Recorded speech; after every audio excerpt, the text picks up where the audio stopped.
మీరే కాదు, నేను కూడా when I was not a doctor, still school student. నోట్లో కురుపులైనప్పుడు ఉప్పు పెట్టేవాళ్ళు కదా! తగ్గుతాయని చెప్పి హోప్‌తో. సో, ఇట్లా పెట్టొచ్చా అంటే, now that I'm a doctor I'm saying no, అస్సలు పెట్టకండి. దీనివల్ల సరౌండింగ్ టిష్యూ అనేది కూడా ఇంకా ఎక్కువగా డ్యామేజ్ అయ్యి మీకు పెయిన్ తప్ప రిలీఫ్ అనేది చాలా తక్కువగా ఉంటుంది. దీని బదులు ఓరల్ హైజీన్ మెయింటైన్ చేయండి. బ్రష్ చేసేటప్పుడు కచ్చా పచ్చని అవ్వకుండా మైక్రో ట్రామాని ప్రివెంట్ చేయడానికి కొంచెం నీట్‌గా తోముకొని, గార్గ్లింగ్ చేయడం, లూక్ వార్మ్ వాటర్, సాల్ట్ వాటర్‌తో గార్గ్లింగ్ చేస్తే రిలీఫ్ అనేది ఉంటుంది. ఇఫ్ నాట్, క్లోర్‌హెక్సిడైన్ సొల్యూషన్స్ అవైలబుల్ ఉంటాయి గార్గిల్ చేయడానికి. Those are better. పెయిన్ తగ్గడానికి లిడోకేన్ ఆర్ బెంజోకేన్ ఆయింట్‌మెంట్స్ ఉంటాయి. అవి minor అనెస్థెటిక్స్.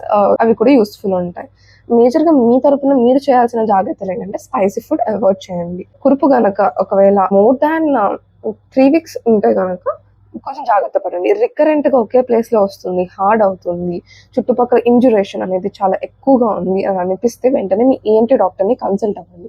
Because sometimes there are high chances of these turning into cancerous lesions. And India is the major ground for oral cancers. ఎందుకంటే మన ఊరు pan ఇంకా గుట్కా బాగా తింటారు కాబట్టి.